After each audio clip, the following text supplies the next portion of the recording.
കേരളത്തിൽ ഇതുവരെ ഏറ്റവും വലിയ കളക്ഷൻ കേരളത്തിൽ നിന്ന് നേടിയിരുന്നത് 2018 എന്ന ചിത്രമായിരുന്നു. ആ ചിത്രത്തിൻ്റെ എല്ലാവിധ കളക്ഷനെയും തകർത്തുകൊണ്ട് തുടരും ഇപ്പോൾ മുന്നേറുകയാണ്. കൂടാതെ തുടരും 100 കോടി പിന്നിട്ടു. തുടർച്ചയായി 100 കോടി ചിത്രങ്ങൾ മോഹൻലാലിനെ സ്വന്തമായിരിക്കുകയാണ്. കേരളത്തിലെ സിനിമാ തിയേറ്ററുകളെ നിറയ്ക്കാൻ പോകുന്ന, അല്ലെങ്കിൽ എല്ലായ്പ്പോഴും ഇതാണ് ആളുകൾ തിങ്ങി നിറഞ്ഞു വരുന്നൊരു പേരായിട്ട് മോഹൻലാൽ മാറിയിട്ട് വർഷങ്ങളേറെയായി. മോഹൻലാലിൻ്റെ തുടരുന്ന ബ്ലോക്ക് ബസ്റ്റർ വിജയങ്ങളെക്കുറിച്ചാണ് നമ്മൾ അടുത്തായിട്ട് സംസാരിക്കുന്നത്. നിഷാദ്, എമ്പുരാൻ്റെ ഒരു വിജയം നമ്മൾ കണ്ടായിരുന്നു, അത് ഉയർത്തിയ വിമർശനങ്ങളും കണ്ടായിരുന്നു. ഇപ്പോൾ അതിന് ശേഷം എത്തിയ തുടരും സമാനതകളില്ലാത്ത റെക്കോർഡുകൾ കൂടിയിട്ടാണ് കരസ്ഥമാക്കുന്നത്. എമ്പുരാൻ നേടിയ റെക്കോർഡുകളെ തകർക്കുമെന്നൊക്കെയാണ് ഫാൻസ് അഭിപ്രായപ്പെടുന്നത്. ഇപ്പോഴാണെങ്കിൽ 2014 നേടിയ, അല്ലെങ്കിൽ 2018 നേടിയ ആ കളക്ഷനെ കൂടിയിട്ടാണ് മറികടന്നിരിക്കുന്നത്. എങ്ങനെയാണ് കാണുന്നത്?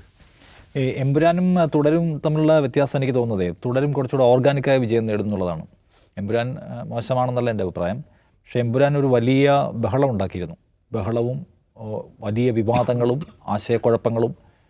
അങ്ങനെയാണെങ്കിൽ ഇത് കാണണമല്ലോ എന്ന് പറഞ്ഞാൽ പ്രത്യേകമായ ഫീൽ ആളുകൾ കൂടുതൽ അടിച്ചതിനാണ് തുടക്കത്തിൽ ഭയങ്കരമായ ഹ്യൂജ് തിരക്കുണ്ടായത്.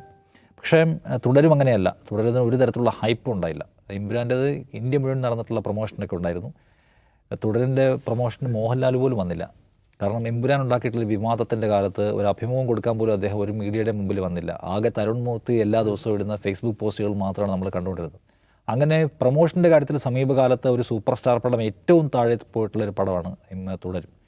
അപ്പോൾ അതുണ്ടാക്കുന്ന ഇത്രയും ഹ്യൂജ് സക്സസ് എന്ന് പറഞ്ഞാൽ അതങ്ങേയറ്റം ജൈവികമാണ്. കാരണം ആ പടത്തിനകത്ത് എന്തുണ്ടോ അതിന് മാത്രം കിട്ടുന്ന വിജയമാണ്. ഞാൻ എമ്പുരാനെ തള്ളിപ്പറയല്ല.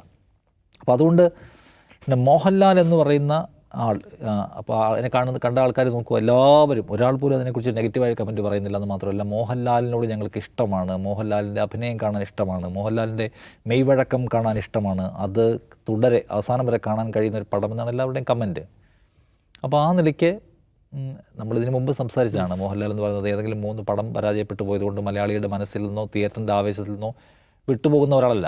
ഏത് നിമിഷാർദ്ധത്തിലും തിരിച്ചു വരാൻ പറ്റും. കാരണം നമുക്കറിയാലോ, മോഹൻലാലിൻ്റെ പടങ്ങൾക്ക് വേണ്ടത്ര വിജയിക്കാതിരുന്ന കാലത്ത് അദ്ദേഹം ജയിലറിലെ ഒരൊറ്റ ഷോട്ട് കൊണ്ട് വീണ്ടും വൻ ആവേശം ഉണ്ടാക്കിയാണ്. അത്രയും മലയാളിയുമായിട്ട് ഇമോഷണലി കണക്റ്റഡ് ആയിട്ടുള്ള ഒരു സ്റ്റാറാണ് മോഹൻലാൽ. അവരുടെ ജീവിതവും അത്രയും ബന്ധിതമാണ് എന്ന് നമുക്കറിയാം. അപ്പോൾ അതുകൊണ്ട് അത്ഭുതമൊന്നുമില്ല. കൊള്ളാവുന്ന ഒരു പടം കിട്ടിയാൽ മോഹൻലാൽ ഏത് സമയത്തും അത്ഭുതങ്ങൾ സൃഷ്ടിക്കും. ഇപ്പോഴും അങ്ങനെ ഏറ്റവും വിപണി മൂല്യമുള്ള സൗത്തിലെ സ്റ്റാർസിൽ ഒരാൾ, മലയാളത്തിലെ ഏറ്റവും വലിയ താരം മോഹൻലാലാണെന്നതിൽ തർക്കമില്ല. മോഹൻലാലാണ്, അത് കഴിഞ്ഞിട്ടേ ഉള്ളൂ വേറെ ആരും.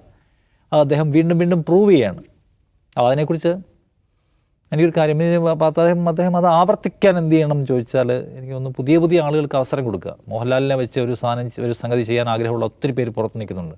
പക്ഷേ അവർക്കൊന്നും ഡേറ്റ് കിട്ടുന്നുള്ള പ്രശ്നമുണ്ട്. ഒരിക്കൽ സംസാരിക്കാൻ മോഹൻലാൽ തന്നെ പറയുന്നുണ്ട്, പുതിയ കുറേ ആളുകൾ എന്നോട് സംസാരിക്കാൻ വരുന്നു, ഞാൻ അവരുടെ കഥകൾ കേൾക്കുന്നു, എനിക്ക് പുതുതായി ഒന്നും തോന്നുന്നില്ല, ഞാൻ പലതും ഒഴിവാക്കുകയാണ്, ഞാൻ എന്തുകൊണ്ട് പുതിയ ആളുകളോട് സിനിമ ചെയ്യുന്നില്ല നിങ്ങളെല്ലാവരും ചോദിക്കുന്നു. എനിക്ക് എന്നെ എക്സൈറ്റ് ചെയ്യുന്നതായിട്ടൊന്നും അതിനകത്തില്ല.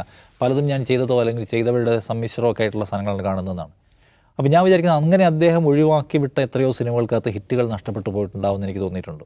പകരം അദ്ദേഹം ചെയ്ത സിനിമകളൊന്നും അതിന് വലിയ ഹിറ്റ് ഉണ്ടായി കൊടുത്തില്ല എന്ന് മാത്രമല്ല, പലതും അദ്ദേഹം ചെയ്യേണ്ടാത്ത സിനിമകളായിരുന്നു, പലതും വലിയ പണം മുടക്കി ആശീർവാദത്തിന് പൈസ പോയ സിനിമകളാണ്, ആവർത്തനങ്ങളായിരുന്നു. മോഹൻലാലിന് എന്ന് വെച്ചാൽ മോഹൻലാലിൻ്റെ എല്ലാ തരത്തിലുള്ള സംഗതികളും മാറിക്കൊണ്ടിരിക്കുകയാണ്. മാറിയ മോഹൻലാലിനെ എങ്ങനെ പ്രയോജനപ്പെടുത്തണമെന്ന ക്വസ്റ്റ്യൻ കൂടി അവിടെ ഉണ്ടല്ലോ. അപ്പോൾ അതിൽ മോഹൻലാൽ പുതിയ ബന്ധങ്ങൾ ഉണ്ടാക്കട്ടെ, തരുൺ മൂർത്തിയായിട്ട് ഉണ്ടാക്കിയ ബന്ധം പോലെ ഉണ്ടാക്കട്ടെ. ഒരേ സമയം മോഹൻലാൽ എന്ന് പറഞ്ഞാൽ നമ്മുടെ ഒരു അദ്ദേഹത്തിൻ്റെതായ ചില സവിശേഷതകളുള്ള ആക്ടറും, ഒപ്പം പുതിയ കാലത്തെ എഴുത്തും പുതിയ കാലത്തെ സിനിമയുടെ ടെക്നോളജിൻ്റെ അപ്രോച്ച്, ഇതിൻ്റെ ഒരു സമന്വയം അതിനകത്ത് ഉണ്ടാക്കേണ്ടത്. അത് ഉണ്ടാക്കാൻ പുതിയ ആളുകൾക്ക് കാഴ്ചപ്പാടുണ്ട്. അവർക്ക് കൂടുതൽ സമയവും അവസരവും മോഹൻലാൽ കൊടുക്കുമ്പോഴാണ് വലിയ വിജയങ്ങൾ ഉണ്ടാവുക എന്നാണ് എനിക്ക് തോന്നുന്ന ഒരു കാര്യം. മോഹൻലാൽ കുറച്ചുകൂടെ മുണ്ടെടുക്കുകയും നാട്ടുകാരനായി നിൽക്കുകയും ചെയ്യുന്ന കാരണം ആൾക്കാർക്ക് ഇഷ്ടമെന്ന് തോന്നും കേട്ടോ. മറ്റു പരീക്ഷണം പാടില്ല എന്നല്ല. ഇപ്പോൾ സാഗർ ഇലിയാസ് ജാക്ക് ചെയ്തപ്പോഴായാലും ഇപ്പോൾ എമ്പുരാനിൽ അദ്ദേഹത്തിൻ്റെ സംഗതിയിലായാലും അത് ഉണ്ടാക്കിയേക്കാൻ കൂടുതൽ ഗൂസ് ബം മോഹൻലാൽ മുണ്ട് മടക്കി കുത്തി ഒരു കാലം കൊണ്ട് മുണ്ട് മടക്കി കുത്തുമ്പോൾ മലയാളിക്ക് കിട്ടും. അപ്പോൾ അതിനെ എങ്ങനെ നമ്മുടെ കഥാപരിസരമായിട്ട് ബന്ധിപ്പിക്കാമെന്നൊക്കെ ആലോചിക്കുന്ന സംഗതികൾക്കായിരിക്കും കൂടുതൽ റീസൺ എന്നൊക്കെ എനിക്ക് തോന്നുന്നത്. അത് എൻ്റെ ഒരു കാഴ്ചക്കാരെന്ന് വിളിക്കാൻ പറയാം. അതിനപ്പുറത്തേക്കുള്ള മോഹൻലാൽ ഒരിക്കലും പാനിടാൻ പാടില്ല എന്നല്ല. അപ്പോൾ മാറിയത് മനസ്സിലാക്കുക എന്നത് പ്രധാനമാണ്. അപ്പോൾ അദ്ദേഹത്തിനത് മനസ്സിലാക്കാൻ പറ്റണം. ഇനി അദ്ദേഹത്തിന് വേണ്ടി കഥ കേൾക്കുന്നവർ ഉപദേശിക്കുന്നവരുണ്ടെങ്കിൽ അവർക്കത് മനസ്സിലാക്കാൻ പറ്റണം. ആൻ്റണി പെരുമ്പാവൂരിനടക്കം ഈ തുടരത്തിൻ്റെ വിജയം ഒരു പ്രചോദനമാവട്ടെ എന്ന് ഞാൻ പറയും. ദിലീപിനെ പോലുള്ള ആൾക്കും പ്രചോദനമാണ്. ദിലീപ് ഇപ്പോൾ ഏറ്റവും അവസാനം വന്ന സിനിമ പ്രിൻസ് ആൻഡ് ഫാമിലി, അതിനും വലിയ ഒരു ഇമ്പാക്റ്റ് ഉണ്ടാക്കാനൊന്നും പറ്റിയില്ല. നിരന്തരമായി ദിലീപിൻ്റെ പടം വരുന്നു, പരാജയപ്പെടുകയാണ്. അപ്പോൾ ഒരു ഘടകമുണ്ട്, ദിലീപ് ആ നടിയെ ആക്രമിച്ച കേസ് വന്നതോടുകൂടി ആളുകൾക്കിടയിൽ അനഭിമിതനായിട്ടുള്ളൊരു യാഥാർത്ഥ്യമാണ്. ആളുകൾക്കൊരു ഇനീഷ്യൽ നമുക്കൊരു സ്നേഹവും അടുപ്പവും ഉണ്ടായാലാണ് സിനിമ കാണാൻ പോകാൻ പറ്റുക. ആ പ്രശ്നം ഒരു കൂട്ടം മലയാളികൾക്ക് ദിലീപിനോടുള്ളപ്പോൾ തന്നെ ദിലീപ് പഴയ സംഗതികൾ ആവർത്തിക്കാൻ ആണ് ഉദ്ദേശിക്കുന്നതെങ്കിൽ ഏതൊന്നിനുമില്ലല്ലോ അവസാനം വരെ ഒരേ ഒരു സ്റ്റൈൽ മെയിൻറ്റെയിൻ ചെയ്യുക, ആ സ്റ്റൈലുമായിട്ട് അവസാനം വരെ ജീവിക്കുക. ഇപ്പം ജയറാമൊക്കെ പോയത് നമ്മൾ കണ്ടു. അപ്പോൾ അതുകൊണ്ട് ഈ കേസൊക്കെ മാറ്റി നിർത്തിയാൽ പോലും ദിലീപ് നിരന്തരമായി ഇപ്പം നേരിടുന്ന ഒരു ക്രൈസിസ്, അല്ലെങ്കിൽ അദ്ദേഹത്തിന് തിയേറ്ററിൽ നേരിടേണ്ടി വരുന്ന ഈ പരാജയങ്ങൾ എല്ലാവർക്കും ഉള്ള ഒരു പാഠം അതിനകത്തുണ്ടെന്നാണ് എനിക്ക് തോന്നുന്നത്. അതുകൊണ്ട് പുതിയ മോഹൻലാലിന് വേണ്ടി ആഗ്രഹത്തോടെ കാത്തു നിൽക്കുന്നവർക്ക് ഡേറ്റ് കൊടുക്കട്ടെ. ഞെട്ടിക്കുന്നത് ഇനിയും ഒരുപാട് വരട്ടെ. നൗഫൽ, മലയാളത്തിലാകെ 100 കോടി കടന്നിട്ടുള്ളത് 11 ചിത്രങ്ങളാണ്. അതിൽ 4 എണ്ണവും മോഹൻലാലിൻ്റെയാണ്. അതുകൂടാതെ മലയാളത്തിലെ ഏറ്റവും ആദ്യത്തെ 100 കോടി ചിത്രവും മോഹൻലാലിൻ്റെ പുലിമുരുകനാണ്. ഇപ്പോൾ പുലിമുരുകനാണേലും ലൂസിഫർ ആണേലും എമ്പുരാനൊക്കെ ആണെങ്കിൽ അതൊക്കെ ഒരു താരപരിവേഷത്തിനെ ഉപയോഗപ്പെടുത്തിയ സിനിമയായിരുന്നു. അതിലുപരി ഈ തരുൺമൂർത്തി പറഞ്ഞൊരു കാര്യമുണ്ട്, മോഹൻലാലിൻ്റെ സ്ലീപ്പർ സെല്ലിനെയാണ് ലക്ഷ്യം വെക്കുന്നത് എന്നുള്ള ഈ സിനിമയുടെ പ്രൊമോഷനുമായിട്ട് ബന്ധപ്പെട്ട് പറഞ്ഞിരുന്നു. ശരിക്കും അങ്ങനെ പഴയ 90 കിഡ്സിനെയൊക്കെ റിലേറ്റ് ചെയ്യാൻ പറ്റുന്ന, അവർ കണ്ടിരുന്ന ഒരു മോഹൻലാലിനെ കൂടിയിട്ട് തിരിച്ചു കിട്ടിയത് കൂടിയിട്ടാണ് ഈ ഒരു വിജയത്തിൻ്റെ കാരണം. ഈ മോഹൻലാലിൻ്റെ താരമൂല്യം വളരെ വലുതാണ്. മോഹൻലാൽ പക്ഷേ തുടരും എന്ന സിനിമയിൽ അഭിനയിച്ച മോഹൻലാൽ തന്നെയാണ് വാമനപുരം ബസ് റൂട്ട് എന്ന് പറഞ്ഞ സിനിമയിലും അഭിനയിച്ചത്. അപ്പോൾ മോഹൻലാൽ ഒരു സിനിമയിൽ അഭിനയിക്കുന്നത് കൊണ്ട് ആ സിനിമ വിജയിക്കില്ല. അത് അങ്ങനെയാണ്. അത് മമ്മൂട്ടി ആയാലും വേറെ ആരായാലും അങ്ങനെ തന്നെയാണ്. അപ്പോൾ മോഹൻലാലിന് പറ്റിയ സിനിമകൾ അല്ലെങ്കിൽ നല്ല സിനിമകൾ സെലക്ട് ചെയ്ത് അഭിനയിക്കാൻ മോഹൻലാലിന് പറ്റിക്കഴിഞ്ഞാൽ മോഹൻലാലിന് ഇനിയും ഈ വിജയഗാഥ തുടരാൻ പറ്റും. ഏത് നടന്മാർക്കും അങ്ങനെ തന്നെ. മോഹൻലാലാവുമ്പോൾ അതിന് കുറച്ചുകൂടി ഒരു അപ്പർ ഹാൻഡ് കിട്ടുകയും ചെയ്യും എന്നുള്ളതാണ് സത്യം. ഈ തുടരും എന്ന സിനിമയ്ക്ക് തൊട്ട് മുമ്പാണല്ലോ എമ്പുരാൻ ഇറങ്ങിയത്. എമ്പുരാൻ എന്ന സിനിമയിൽ അദ്ദേഹം ഫുൾ ടൈം ഈ മറ്റേ വടിവൊത്ത സ്യൂട്ടണിഞ്ഞാണല്ലോ തോക്ക് പിടിച്ച് സ്റ്റണ്ട് നടത്തുന്നതൊക്കെ. പക്ഷെ അതിൻ്റെ ഇടയ്ക്ക് ഒരു സീന് വരുന്നുണ്ടല്ലോ, മോഹൻലാൽ മുണ്ടെടുത്ത് വരുന്നൊരു സീന് വരുന്നുണ്ട്. തിയേറ്ററിൽ ഏറ്റവും കൂടുതൽ കൈയടി കിട്ടിയത് ആ ഒരു സീനിനാണ്. അപ്പോൾ മോഹൻലാലിന് യോജിച്ച വേഷം ഒരുപക്ഷെ അതാണെന്ന് മലയാളികളുടെ മനസ്സ് തെളിഞ്ഞു നിൽക്കുന്നുണ്ടാവും.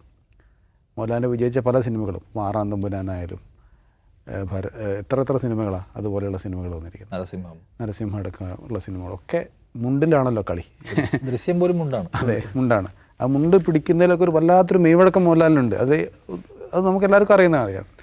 അപ്പം അതൊരു സംഗതിയാണ്. പക്ഷെ മുണ്ടെടുത്തുകൊണ്ട് മാത്രം സിനിമ വിജയിക്കണമെന്നില്ല. അപ്പോൾ അങ്ങനെ ഒരു സംഗതിയുണ്ട്. പിന്നെ എമ്പുരാൻ കൊടുത്തൊരു ഹാങ് ഓവർ ഉണ്ട്. എമ്പുരാൻ വലിയ പ്രതീക്ഷയോട് കൂടി വരികയും എന്നാൽ ആ പ്രതീക്ഷയെ കുത്ത സിനിമ ഇല്ല എന്ന് തോന്നുകയും ചെയ്യുകയും പിന്നെ മറ്റ് വിവാദങ്ങൾ മാറ്റി വെച്ചോളൂ, അതവിടെ നിന്നോട്ടെ. അപ്പോൾ ഒരാൾ ഫേസ്ബുക്കിൽ പോസ്റ്റ് എമ്പുരാൻ കണ്ട പാപം തുടരും കണ്ടപ്പോൾ ഇല്ലാതായി കളഞ്ഞു എന്നൊക്കെ പറഞ്ഞ് കമൻറ്റുകളൊക്കെ ഉണ്ട്. പക്ഷേ അങ്ങനെയൊന്നുമല്ല. നേരെ മറിച്ച് ആളുകൾ പ്രതീക്ഷിക്കുന്ന ഒരു സംഗതി കിട്ടാത്തതിൻ്റെ ഒരു വിഷമം എന്തുണ്ടായിരുന്നു ഈ മോഹൻലാൽ ആരാധകർക്കുണ്ടായിരുന്നു. അത് തുടരും എന്ന സിനിമയിലൂടെ അവർക്ക് മാറിക്കിട്ടി. സാധാരണ ഈ വലിയ പ്രൊമോഷനിലൂടെ എല്ലാവരും ഈ നിർമ്മാതാക്കൾ ചെയ്യുന്നത് എന്താണ്, ഇനീഷ്യൽ കളക്ഷൻ ഉണ്ടാക്കുക എന്നുള്ളതാണ്. ഇനീഷ്യൽ കളക്ഷൻ ഉണ്ടാക്കി പരമാവധി ആളുകൾ ഇത് തിരിച്ചറിയുന്നതിന് മുമ്പ് കാശ് വാരുക എന്നുള്ള നയമാണ് ഇവരൊക്കെ സ്വീകരിച്ചുകൊണ്ടിരിക്കുന്നത്. എമ്പുരാൻ്റെ കാര്യത്തിലും അത് തന്നെയാണ്. ഇനീഷ്യൽ കളക്ഷൻ പരമാവധി ഉണ്ടാക്കുക എന്നുള്ളതാണ്. പക്ഷേ അതിനേക്കാൾ കൂടുതൽ സിനിമയെ വിജയിപ്പിക്കുന്നത് മൗത്ത് പബ്ലിസിറ്റിയാണ്. നമ്മുടെ സോഷ്യൽ മീഡിയ പബ്ലിസിറ്റി മാറ്റി നിർത്തി നമ്മൾ മൗത്ത് പബ്ലിസിറ്റി വളരെ വലുതാണ്. ഒരു സിനിമ കണ്ട് ജെന്യൂനായി അഭിപ്രായം പറയുന്നത് കേട്ടാൽ അടുത്ത ആൾ ആ സിനിമയ്ക്ക് പോകും. ആ മൗത്ത് പബ്ലിസിറ്റിയാണ് ശരിക്കും ഈ തുടരുമെന്ന സിനിമയ്ക്ക് ഉണ്ടായിരിക്കുന്നത്. ആദ്യത്തെ ദിവസം തന്നെ എത്ര പേര് അതിനെ ഡീഗ്രേഡ് ചെയ്യാൻ വേണ്ടി ശ്രമിച്ചാലും സിനിമ നല്ലതാണെങ്കിൽ അത് വിജയിക്കുമെന്നുള്ളതിൻ്റെ ഏറ്റവും വലിയ ഉദാഹരണമാണ് തുടരുമെന്ന സിനിമ. ഇപ്പോൾ അതിൽ ആവശ്യത്തിനുള്ള കാസ്റ്റിംഗ്, ഇപ്പോൾ മോഹൻലാൽ ശോഭന എന്നുള്ള പഴയ ജോഡിയെ തിരിച്ചു കൊണ്ടുവന്നു. പക്ഷേ അതൊന്നുമല്ല സിനിമയെ വിജയിപ്പിച്ചത്, വേറെ കുറേ കാര്യങ്ങളാണ്. മോഹൻലാലിൻ്റെ മെയ്വഴക്കത്തോടൊപ്പം തിരക്കഥയുടെ കരുത്തും എല്ലാം അതിൽ ഉൾപ്പെടുന്നുണ്ട്. അപ്പോൾ ഒരു സിനിമ വിജയിക്കുന്നത് ഒരു താരം കൊണ്ട് മാത്രമല്ല, എന്നാൽ താരവും അതിൽ ഘടകമാണ്. മോഹൻലാൽ എന്ന് പറയുന്ന നടൻ മലയാളത്തിൽ സിനിമ വിജയിക്കാനുള്ള ഏറ്റവും വലിയ ഘടകമാണ്. പക്ഷേ സിനിമ കൂടി നന്നാകുമ്പോൾ മാത്രമേ അത് സാധ്യമാവുന്നുള്ളൂ. തുടരുമെന്ന സിനിമയുടെ കാര്യത്തിൽ എല്ലാം ഒരുപോലെ വർക്ക് ചെയ്തു. അത് മോഹൻലാലിന് ഗുണം ചെയ്തു, നിർമ്മാതാക്കൾക്ക് ഗുണം ചെയ്തു, സംവിധായകന് ഗുണം ചെയ്തു.